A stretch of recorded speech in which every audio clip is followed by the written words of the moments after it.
You know, when it comes to the Twisted Metal series, there's a lot of stimulating debate to be had over which is the worst game. Despite only having a handful of games, it's generally agreed that Twisted Metal 2 or Black are the best.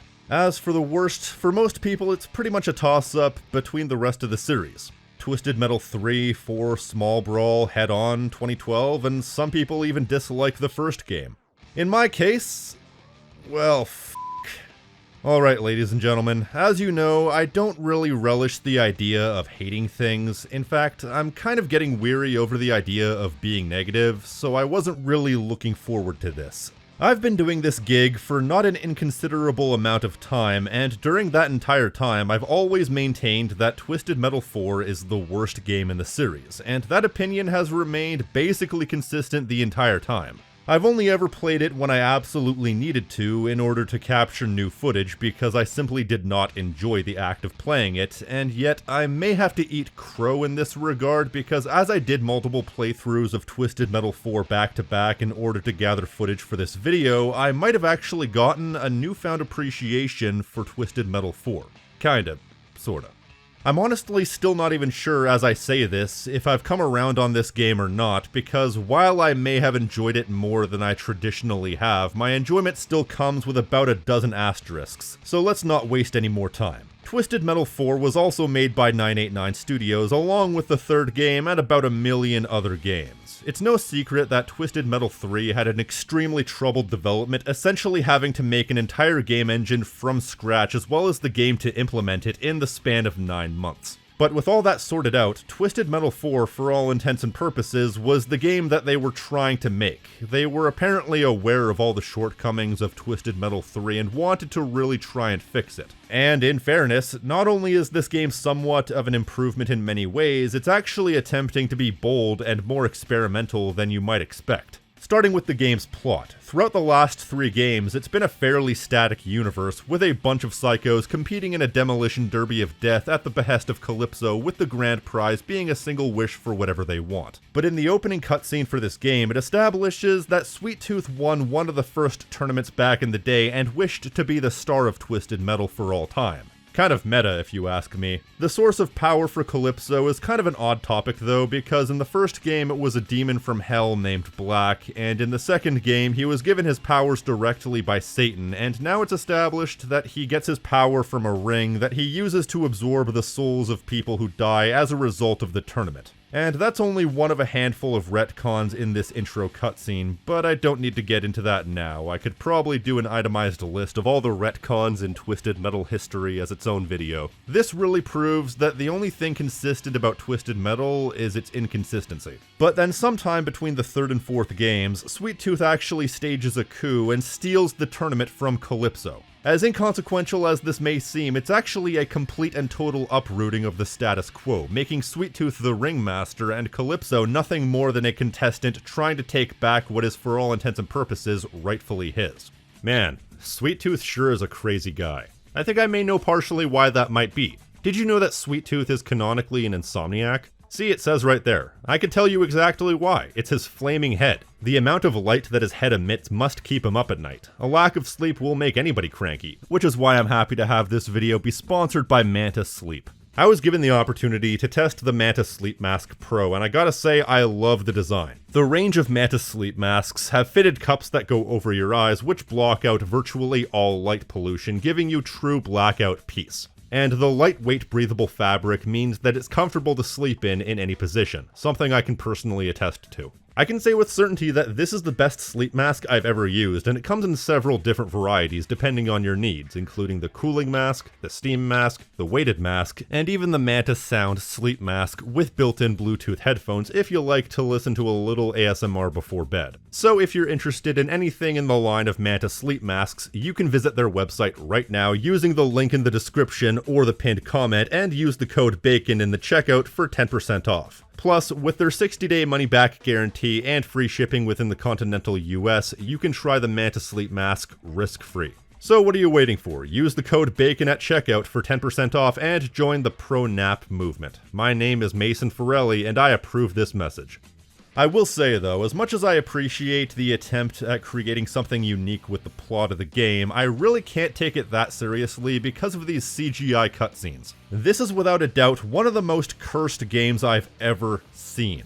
Half of the cutscenes and animations are pure distilled nightmare fuel right down to the bone marrow. Just look at this. I mean, I can't point out a single thing to focus on because it's all bad. Especially anything to do with Melvin, who just dances back and forth, back and forth, back and forth. And the frames are so busy, it's kind of nauseating. Also, why is Sweet Tooth like 3 FPS in this one shot? Although, I'll be honest, I find Melvin weirdly charming. His raspy voice and sarcastic demeanor is kind of endearing. But you're letting them get away!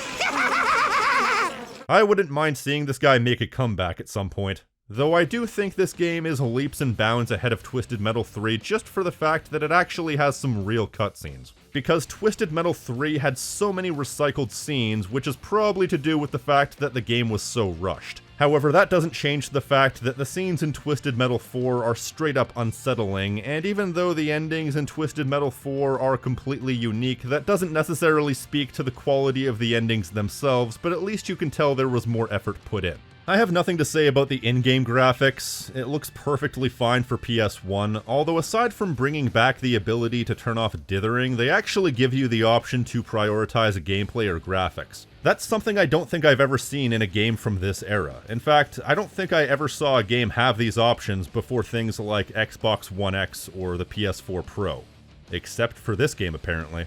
Although, regardless of which option you pick, the performance can be pretty woeful at times because they really do try to do too much with levels that are far too big, as we'll discuss in a few minutes. Aside from the story, another status quo shift is the character roster. It was an extremely bold choice in my opinion to omit many fan-favorite characters in order to essentially create an entirely new roster for this game. The only characters who are technically returning to the base roster are, first of all, Captain Grimm, who's a take on Mr. Grimm, so even then he's really not the same because he's a pirate now, and then you also have General Warthog, a take on Warthog from the previous games. I would say Warthog is the only character in the base roster who's returning without any sort of asterisk, so to speak, because Warthog in the past has had a pedigree of being different characters. But yeah, all the other characters in the base roster are completely original. Unfortunately, they are a bit of a mixed bag.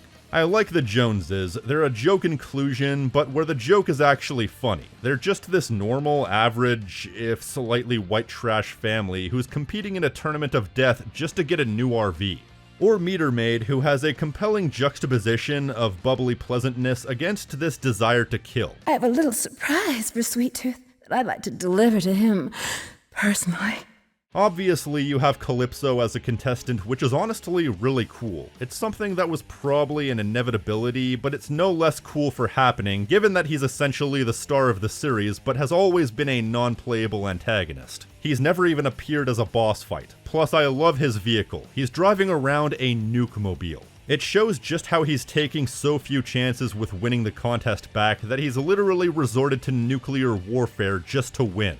And who can discount the actual inclusion of Rob Zombie? I kinda love this because the dude's music was so ubiquitous with the 90s that it was only a matter of time before somebody actually put him into a game. And in fact, I'm surprised nobody thought to do it sooner, or that Rob himself wouldn't request it. It's kinda like how I heard that Fred Durst has it written into his contracts that if his music appears in a game, they're legally required to include him as a playable character. And hey, I may not like Limp Bizkit, but I respect that. I would do the exact same thing in his shoes. So there's a novelty to this, and I love how they designed him, although surprisingly Rob Zombie's music doesn't feature as heavily in this game as you might think. You have a remix of Dragula, as well as a remix of Super Beast, plus White Zombie's Grease Paint and Monkey Brains also makes an appearance, but 1 Minute Silence seems to be the star of the game, featuring in one of the levels as well as the game's intro and as the menu theme, so 1 Minute Silence is the band you're gonna be hearing more than any in this game. Although if I had to give a standout licensed track, I would probably give it to Cypress Hill for the song Lightning Strikes, which plays in the Road Rage level. I'm usually not much of a rap fan, but that song slaps. Of course, I can't show you any of this because, you know, copyright, but still. However, as good as Dragula is, if I have to listen to that looped version of it one more time, I'm gonna hurt somebody, because there's only so many times you can listen to a good song before you get sick of it. But anyways, I was talking about playable characters a moment ago. There are a few characters I'm not too crazy about on a conceptual level, like the characters whose entire inclusion felt like a one-note joke without a punchline. Namely Trash Man and Drag Queen. Sure, it's edgy, but there's no punchline. The joke about Drag Queen begins and ends with the name, and Trash Man being obviously mentally challenged is as far as they go in that regard. Whole world of garbage! Yes, we wish this whole big world to be garbage! So I'm not offended as a person, I'm offended as a comedian. Although I'm not really much of a comedian either. And of course you have some other fairly inoffensive characters like Pizza Boy or... what's that guy's name? Goggle Eyes. So yeah, the character roster is a bit of a mixed bag, but I appreciate the sheer boldness of uprooting the established roster. Some might be disappointed at the lack of characters like Outlaw, Roadkill, or Twister, but they included such characters as Axel, Thumper, the big man himself, Sweet Tooth, and a few others. Plus, you can unlock all these characters as well as all the bonus levels just by beating the game once. So a single playthrough will yield a significant amount of new content. Plus, they even have the option to create your own custom car. Granted, the customization options are extremely limited, but just having the option is pretty cool. So I feel like this game had a really solid foundation. They really wanted to strike out and make their own version of Twisted Metal. Though thankfully they don't go as far as to change the gameplay structure. The formula is relatively unchanged from the previous iterations, and once again, to their credit, there is a lot of effort on display and a lot of ideas. For example, they go out of their way to make sure every single level has a unique gimmick. Like how the first level has the crane that you can pick people up with and drop them into the fire. Or in Neon City, where if you find this secret ledge, you'll be carried to a secret platform with a bunch of weapons. I do feel like they kind of give up on the gimmicks by the end though, because a lot of it is just finding a secret area with a lightning pickup. But I still like that they tried to do something unique with every level, and I appreciate that they're hinted at in the loading screens with a rhyming couplet, so they make sure to help you figure things out. But to walk back that previous statement, many levels in the series have secret areas and fun unique Easter eggs, none of which need to announce what the gimmick or the Easter egg is in the loading screen. So this seems a bit insecure, but on the flip side, it's effort that they didn't otherwise need to put into the game, which is always appreciated. Look at me fence sitting. Then there's the weapon selection, which has been greatly expanded, not just the weapons from the previous game, but in the overall scheme of the series. With such inclusions as the freeze remote, which does the same thing that the freeze blast does, but where you don't have to use up any of your power meter to use it. Plus, you can freeze multiple people with a single remote, including yourself accidentally. Then you have other things like Rain 2, which fires homing napalm, the proximity mine, which is fairly self-explanatory, or the Merv. Some of these weapons kind of get redundant, especially because multiple of them auto-track, but they clearly had a lot of ideas. They even added a bunch of the defensive attacks that use up your power meter back. In fairness, they should have never been taken away, but at least they corrected their mistake, which is something I can appreciate. Although one minor detail is that a lot of the 3-button input codes have now become 4-button input codes, so instead of Freeze Blast being left, right, up, now it's left, right, up, up. A small change that makes activating these codes in the heat of the moment take just slightly longer, which could be the difference maker. Which is funny because there was absolutely no reason these codes couldn't have been 3 inputs. It's not like they had so many codes that they ran out of 3-button combinations. This is especially annoying when it comes to the rear fire because you're trying to fire behind you, so you need to pull it off in a split second, and adding an extra input adds that slight bit of delay that could cost you the shot. Also, rear fire is a borderline necessary feature that still uses up a small chunk of your power meter. I didn't like it in the last game and I still don't like it now. But I guess I'm at least grateful that they brought back the defensive abilities at all. So the more I look at this game, the more I really appreciate the sheer amount of effort, variety, and ideas on display. It truly was 989's attempt at making a great Twisted Metal game, unhampered by the restrictions they were put on last time. Unfortunately, it's still not very fun.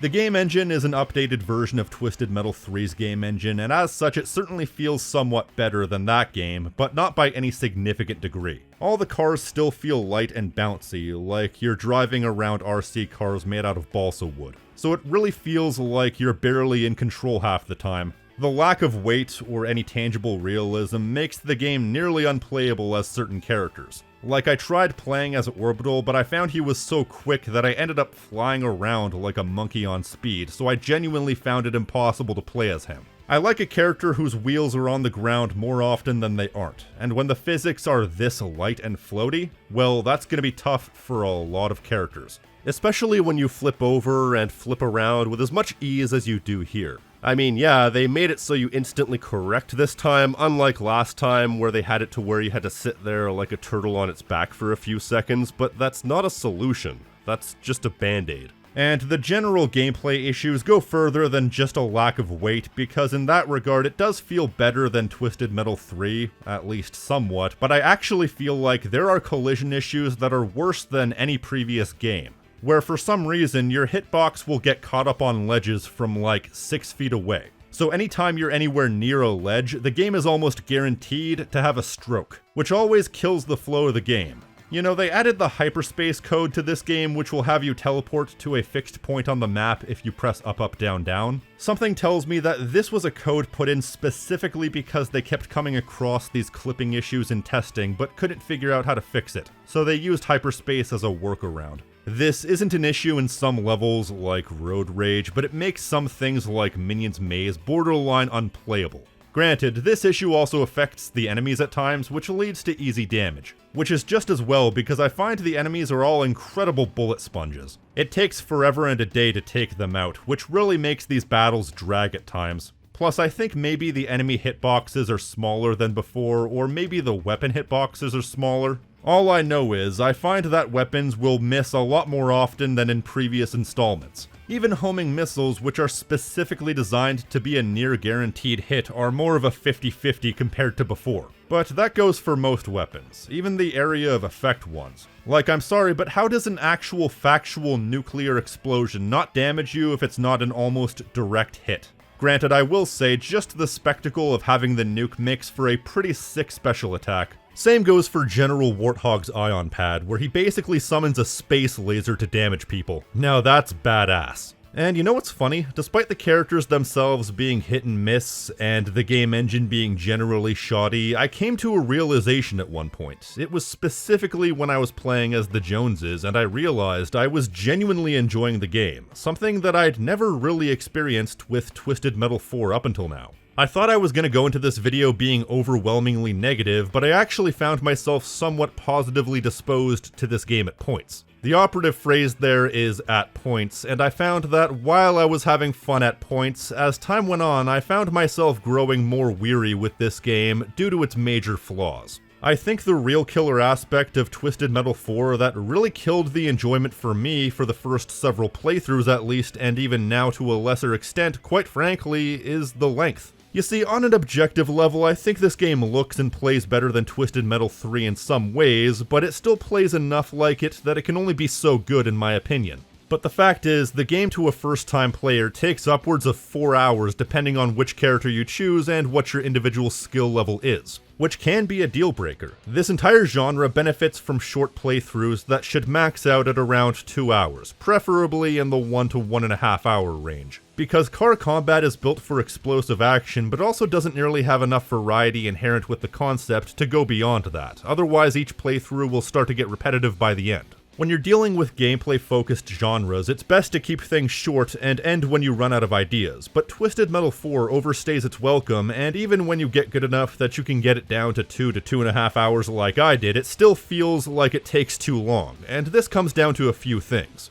First of all, I appreciate the amount of effort it must have taken to make these levels, but they are on average far too big and at times far too complicated, meaning that instead of the environment complementing the action, the environment actually takes away from the action because you're spending so much time trying to navigate instead of actually fighting. You could reasonably cut some of these levels into thirds and still have them be perfectly reasonably sized levels. The carnival has it to where on top of the massive fairgrounds you have a couple of pretty massive secret areas as well as an entire roller coaster you can ride around on. This is simply too much in a game based around being in the action, or you have things like the construction yard, which is thankfully mostly flat ground, but it's segmented into 4 pretty sizable areas as well as various places you can warp to. For an opening level especially, this is too much. But if you ask me, the absolute worst example of this is in the Road Rage level. This is one of the worst levels in the history of Twisted Metal if you ask me. A giant, and I mean giant, chunk of freeway with pretty much nothing else of note.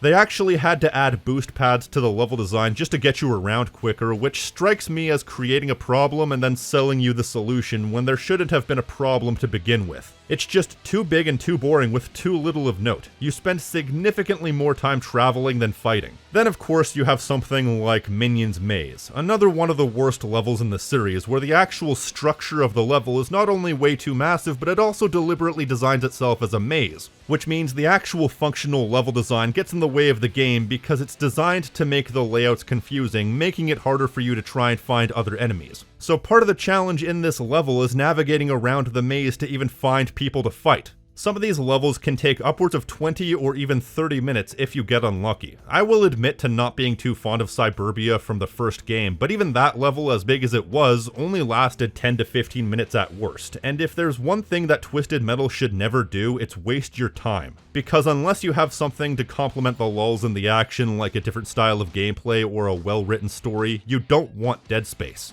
Despite the levels being more miss than hit, there are a few levels that I can at least say are pretty good. Oil Rig has multiple levels to it and has a complex layout that I find compelling to explore, but it doesn't go overboard because it's connected by the central platform where most of the action takes place. Neon City is pretty cool thematically, and while the streets are a bit lame as it's basically just a city with a grid layout, the roofs are fun to navigate, and then there's the bedroom, which is pretty okay. Even though it basically just reinforces the RC car feeling, seeing as we're literally the size of toy cars riding around a bedroom. But in fairness, seeing as the tournament is ran by Sweet Tooth, we can presume that he's warping reality in fun ways, whereas Calypso tended to want to keep things a little bit more grounded. With that said though, I feel as though the other unique gimmick with Twisted Metal 4, despite being a good idea on paper, is also what contributes to the overall killer length, and that's their insistence on having a boss fight in every single level. Now, I'm not opposed to that whatsoever. It helps really differentiate this game from the rest of the series. The problem is, the normal enemies are already giant bullet sponges, so the bosses are twice as bullet spongy, which increases the length of pretty much every level by a factor of at least 1.5, especially if they give you the runaround or heal mid-fight. If the engine were better, or if the enemies didn't have too much health, I would have liked this to be implemented. It's one of those cases where this would be a good idea in a better game, but that's not to say none of these bosses are good. I quite like the double boss fight of Super Augur and Super Slam because if nothing else, double your bosses, double your fun. Though I found a way to cheese this boss. The two of them seemingly can't make it over this jump, but they'll use hyperspace in order to warp away before they crash into the bottomless pit and die. But if you plant a freeze remote at the edge and freeze them midair, they'll be unable to teleport, thereby dying instantly. Boy, I really hope somebody got fired for that blunder. But still, I like this boss fight nonetheless, and if I'm being honest, I don't think many of these bosses are straight up bad. They're neutral enough quality that they're only affected by the level they're in. Which means I really don't like the Minion boss fight because Minion's Maze is a catastrophe, but you know, Crusher, Moonbuggy, Super Axel, these are all bosses that are basically okay, and my only hang up with them is that the amount of them makes the game drag. But of course, then there's the final boss, Mr. Sweet Tooth himself. Side note, it's funny to know how his name is Needles, but even in universe, people refer to him as Sweet Tooth. Out of the question! The competition and the ring stay with Sweet Tooth! Now, I know I've talked about this boss fight like 3 separate times in 3 separate videos, but it never ceases to amaze me just how horrid this boss fight is. Especially the way his special attack is able to trap you and drain all your health in one go.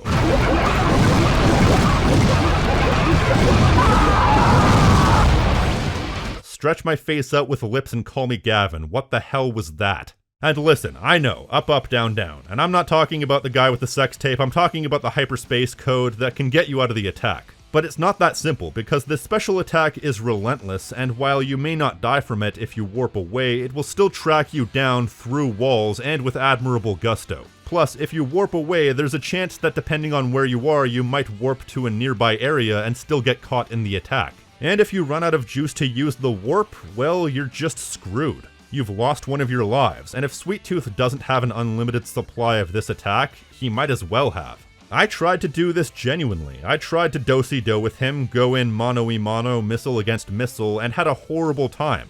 Practically every time I got near enough to use an attack, he hit me with one of these, which makes close quarters combat nearly impossible, and that accounts for something like 80% of your arsenal. Eventually I just reverted to my old strategy of going to the top of the roller coaster to lay a bunch of mines and whittling him down that way. Because after dying multiple times, I got sick of trying to face him head on, and at one point playing as Calypso, I got him down to near death only for him to heal. That was a case where I was trying to go mono-y-mono, so that by the time I finally decided to revert to my old strategy, I had wasted something like 20 minutes on the fight, trying to face him head on and then having to warp away. No matter how you spin it, the Sweet Tooth fight is awful. There is nothing redeemable about it and no way to defend it. The end. Sadly though, despite the final boss and the overall long, tedious nature of the combat, I actually found this game to be way too easy. First of all, they give you 5 lives through the entire campaign, which itself isn't a killer aspect, but there's also no difficulty adjustments. Instead of having easy, medium, and hard, the game has the default difficulty and nothing else. And second, you're just as bullet spongy as the enemies, so while trying to take them out can be tedious, you're rarely in any danger. So it's not even that much of a challenge to get all the way to Sweet Tooth before dying a single time. So he's less of a difficulty spike and more of a difficulty brick wall. So the game's not only too long for what it should be, but it's also too easy for what it should be. But with that said, once it's all over, all you have left are the endings, and while some might say this game has the worst endings in the entire history of the series, I think that the third game still takes it in that regard. Dancing Melvin notwithstanding, there are some good endings here, such as Calypso trying to take back the Ring of Power by force, leading to the death of he and Sweet Tooth. Or the Joneses getting their new RV and then requesting Sweet Tooth as a driver only for him to drive them off a cliff when they piss him off.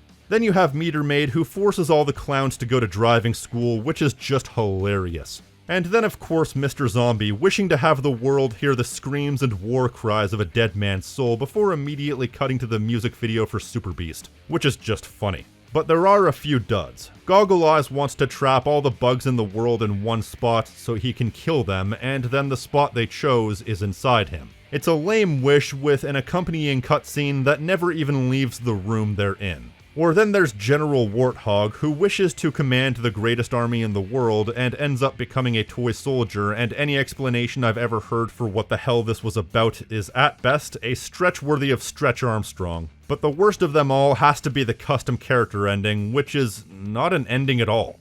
With Sweet Tooth's good graces and permission, we offer you one wish for your heroic and triumphant deeds. Your wish has been granted, driver! Someone will see you out. Goodbye! I understand you can't have an ending to a character that is entirely our own creation, but hey, if you can give us different options for voice lines, you can give us different options for endings. Give us a few basic things to wish for that at least alters the cutscene. So yeah, a bit of a mixed bag, but it's infinitely better than Twisted Metal 3's laughable excuses for character endings. And I feel like a mixed bag really is the greatest description of this entire game. I mean, if my position seemed a bit inconsistent throughout this entire video, that's just a testament to how much of a mixed bag this game truly is. In my case, I probably would have never played it more than once had I not wanted to make various videos on the series. Before now, every time I played it, I only ever played it once at a time, but now having actually played it 4 or 5 times in a row, I found that a lot of the shortcomings become a lot less noticeable when you're experienced enough to subvert the flaws. It's almost like I got Stockholm Syndromed into somewhat liking it. There is something about this game in spite of itself. My first playthroughs clocked in at over 4 hours apiece. Now I can reliably beat it in 2 to 2.5 hours. The physics are janky, weightless, and imprecise, but you can get used to it, and the game is generally functional. The enemies are bullet sponges, and having a boss every level is somewhat overkill, but I learned to optimally attack and take out the enemies with much greater ease. So this game can be fun, but the operative phrase there is can be. If there's one thing I can't forgive a game for, it's not being fun the first time. Because I live and die by the mantra of a game needs to be good the first time. Because if it's not good the first time, the player should not have any obligation to play it a second time. The onus should not be on the player to play a game until it gets good, it should just be good. And even though I did find myself having fun after a while, the game couldn't maintain that momentum. I started out frustrated because of the game's fiddliness and length, then as I gained more experience I found that there was a point of peak fun, but after that I find the game drifts back down somewhat because the game's not particularly enjoyable enough to maintain the momentum, and so I found myself somewhat bored by the end. With the exception of the third and fourth games, every game in the series I enjoyed the first time even if I wasn't good at them, and I continue to enjoy them playthrough after playthrough. And that's why I can say with certainty that while I don't think that Twisted Metal 4 is an unforgivably bad game, and it's potentially enjoyable, any game that requires multiple playthroughs to enjoy is not something that I can recommend or consider a good game. So I can't recommend it unless you're the type of person who's willing to break through that wall. But even then, I'd probably still recommend one of the other games in the series. With that said though, while I may not have necessarily learned to love Twisted Metal 4, I do respect it. It's not very often you get a game that's attempting to uproot an entire established series to this extent, and it's not often you get a long-standing series that attempts to try something new to this extent. And that begs the question, do I still think that Twisted Metal 4 is the absolute lowlight of the series? Well, hand to God, once I was experienced enough with Twisted Metal 4, yeah, I found that I enjoyed it more than Twisted Metal 3. I'm not too proud to admit that I've changed my opinion, and so I will officially declare right now, Twisted Metal 4 is not the worst game in the series. To me, that definitely goes to Twisted Metal 3 as of now. While it's a breezy experience, it pretty much fails in every regard, but Twisted Metal 4 has much more consistent quality. But I still feel as though Twisted Metal 4 probably places the second lowest in the series overall, and I can at least understand why Twisted Metal 3 was as bad as it was, because they were really under the gun, whereas some flaws with Twisted Metal 4 really shouldn't have been there considering that this game had a much more breezy production cycle. So Twisted Metal 4 is maybe better than I gave it credit for, but I'd still play most of the rest of the series before I'd ever touch this one again. Alright, so now that I've eaten a little bit of crow, I'm going to be taking a bit of a deviation from the chronological releases. Black came out a few months before Small Brawl, but I feel it's more fitting to cover the last game on the PS1 before hopping to the PS2 regardless of release dates. So next time we're going to be closing out the PS1 era of Twisted Metal with an underrated gem, Twisted Metal Small Brawl. If you like what I do here and want to support the channel, you can like this video, leave a comment telling me what you think, subscribe, and hit the notification icon so you're always up to date on what I'm doing. And if you want to support the channel financially, you can pledge to my Patreon for unique perks and rewards such as early access, Discord benefits, exclusive content, and more, along with these fine folks right here.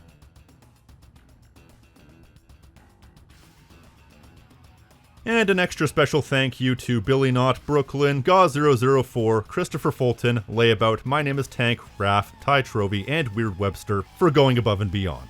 Elsewise than that, I've been the King of Snark Style right here on Tactical Bacon Productions, and I will see you next time. Stay crispy, my friends.